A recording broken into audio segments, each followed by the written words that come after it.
ഈ ചിരിച്ചോണ്ട് ഇങ്ങനെ പോകുന്നത് കണ്ടപ്പോൾ തന്നെ എനിക്ക് മനസ്സിലായിട്ട് ഈശ്വര അത് അവസാനം ഒരു കരച്ചിലേക്കാണല്ലോ. എന്താണെന്ന് വെച്ച് കഴിഞ്ഞാൽ അതാണ് അതിൻ്റെ കീഴ്വഴക്കങ്ങൾ. എവിടേക്കാന്ന് വെച്ച് കഴിഞ്ഞാൽ ചേലൂർക്ക് പോകുന്ന സമയങ്ങളിലൊക്കെ അങ്ങനെ തന്നെയാണ്. ചിരിച്ചായിരിക്കും പോകുന്നുണ്ടാവുക, പക്ഷെ വരുമ്പോഴേക്കും കരഞ്ഞിട്ടായിരിക്കും വരിക. അപ്പം കല്യാണി അതേട്ടെ ഭയങ്കര ആർമാദിച്ചിട്ടൊക്കെയാണ് പോകുന്നത്. അപ്പം ഞങ്ങൾ അങ്ങോട്ട് പോകുന്നതേ വൈകുന്നേരം ചേട്ടൻ ജോലിയും കഴിഞ്ഞ് വന്നിട്ടാണ് കേട്ടോ ഞങ്ങൾ പോകുന്നത്. അവിടെ ചെറിയൊരു കുഞ്ഞി കലശം പോലെ നമ്മളിങ്ങനെ നടത്താറുണ്ട് കേട്ടോ, ഇടയ്ക്കൊക്കെ വല്ലപ്പോഴും. അപ്പോൾ ആ ഒരു ഇത് നടത്തുന്നുണ്ടെന്ന് പറഞ്ഞിട്ടുണ്ടായിരുന്നു. അപ്പോൾ വേറെ ആരും ഇല്ലല്ലോ വരാനൊക്കെ ആയിട്ട്.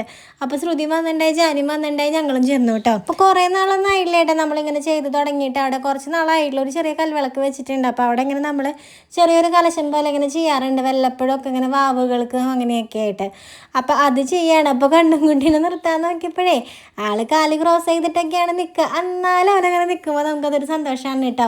അപ്പോൾ കണ്ണനും കല്യാണിയും ഒരേ കളർ ഡ്രസ്സിലൊക്കെയാണ് പോയിട്ടുണ്ടായിരുന്നത്. അപ്പോൾ ഈ ഒരു സംഭവത്തിന് നമ്മളവിടെ ചെല്ലുമ്പോൾ എന്ന് പറഞ്ഞാൽ അത് ഭയങ്കര സന്തോഷമാണ്.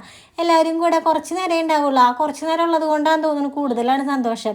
അപ്പോൾ അങ്ങനെ കുറച്ച് നേരം എല്ലാവരും കൂടെ ആ ഒരു ചടങ്ങ് കഴിഞ്ഞ് കുറച്ച് ഭക്ഷണങ്ങളും കാര്യങ്ങളും ഒക്കെ കഴിച്ച് ഞങ്ങൾ ഒരു 8-8:30 ആകുമ്പോഴേക്കും തിരിച്ച് വീട്ടിലേക്ക് എത്തും. അങ്ങനെയാണ് കേട്ടോ പതിവ്. ഇപ്പോൾ കുറേ നാളായിട്ടുണ്ട് നടത്തിയിട്ട്. അപ്പോൾ ഇത് കുറേ നാളുകൾക്ക് ശേഷമാണ് എല്ലാവരും കൂടി ഇങ്ങനെ കാണുന്നത്. അപ്പോൾ ചേലൂർ മഴക്കാലമായ പറയണ്ട കേട്ടോ, ഇങ്ങനെ തന്നെയാണ് കാടും പടലയൊക്കെ ആയിട്ട് ഇങ്ങനെ കയറും. ഒരു പാടം ഭാഗമാണല്ലോ നമ്മളുടെ വീട്. അപ്പോൾ എത്രയൊക്കെ തന്നെ വൃത്തിയാക്കിയിട്ട് കഴിഞ്ഞാലും മുറ്റമൊക്കെ എപ്പോഴും ഇങ്ങനെ പുല്ല് കയറിക്കൊണ്ടിരിക്കും കേട്ടോ. പണ്ടൊന്നും ഇങ്ങനെയൊന്നും ആയിരുന്നില്ല. ഈ പടിയൊക്കെ ഉണ്ടല്ലോ, ഈ പടി ഉണ്ടായിരുന്ന ഭാഗത്തൊക്കെ പാടായിരുന്നു കേട്ടോ. നമ്മളുടെ ആ ഒരു സിറ്റൗട്ടിൽ ഇരുന്ന് കഴിഞ്ഞാൽ പാടത്തേക്കാണെങ്കിൽ ചൂണ്ടയൊക്കെ ഇടാം, അതുപോലെയായിരുന്നു. പിന്നെ ഇങ്ങനെ പതുക്കെ നികത്തിയാണ് ഇത്രയെങ്കിലും ഇത്ര ഒരു മുറ്റം പോലെയൊക്കെ ആയിട്ടുള്ളത് കേട്ടോ. അപ്പോൾ ഈ ഒരു സംഭവമാണ് അത് അച്ഛനാണ് ചെയ്യാറുള്ളത്. ഞങ്ങൾക്കൊന്നും അതിനെപ്പറ്റി വലിയ ഐഡിയ ഒന്നുമില്ല. അമ്മ എല്ലാ സാധനങ്ങളും റെഡിയാക്കി കൊടുക്കും, അച്ഛൻ ആ കാര്യങ്ങളൊക്കെ ചെയ്യും. നമ്മളോടൊന്ന് പ്രാർത്ഥിക്കും മാത്രമേ ഉള്ളൂ. വലിയ അതിൻ്റെ ആധികാരികമായിട്ടുള്ള കാര്യങ്ങളൊന്നും പറയാനൊന്നും എനിക്കറിയില്ല. അപ്പോൾ കണ്ണൻ്റെ ഭയങ്കര ഹാപ്പി ആയിട്ടിരിക്കുക. ഫ്രണ്ടിലിരിക്കുകയെന്ന് പറഞ്ഞു കഴിഞ്ഞാലേ ഭയങ്കര കൊതുകൊക്കെയാണ് കേട്ടോ.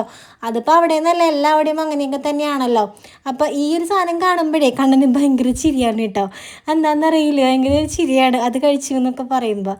ഇത് തുടങ്ങി. ഞാൻ പറഞ്ഞില്ലേ ഈ ഒരു സംഭവം എന്തായാലും നമ്മൾ എൻ്റെ പ്രതീക്ഷിക്കണമായിരുന്നു. പോവാം എന്നൊരു വാക്ക് പറഞ്ഞപ്പോഴേക്കും ഭയങ്കര സങ്കടമായി. കൂടെയാണ് കണ്ണീന്ന് ഒഴുകുന്നത്. പിന്നെ എല്ലാവരും കൂടെ സമാധാനിപ്പിച്ച് വലിയ കുഴപ്പമില്ലാണ്ട്